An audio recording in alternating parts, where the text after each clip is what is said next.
I'm starting to come back in and do some covering like I talked about before.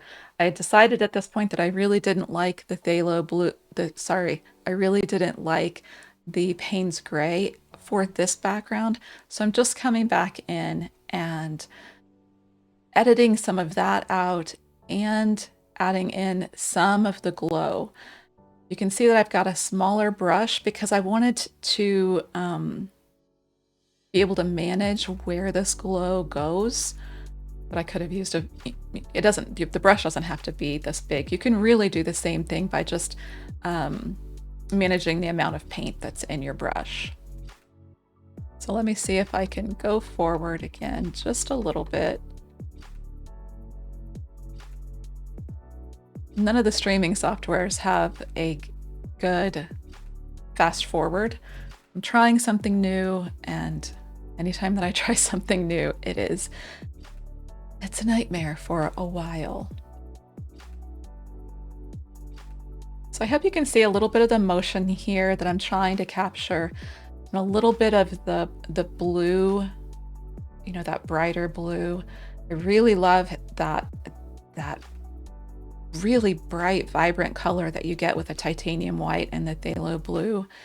It's really so pretty.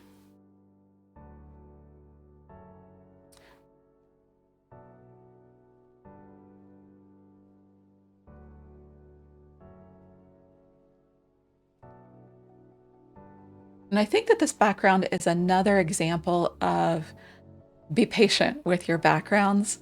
When I finished it on the background part, I really felt like it wasn't quite where I wanted it.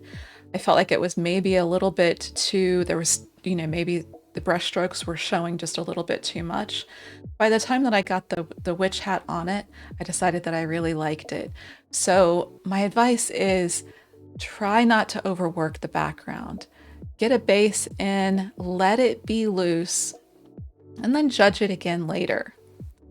So I wanted some pops of purple back here. I've mixed up a purple with a phthalo blue and quinacridone magenta, and I'm just adding a little bit of that in kind of everywhere.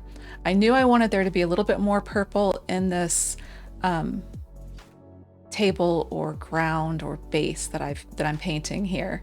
And I purposefully want it to be, I don't want to decide what it is.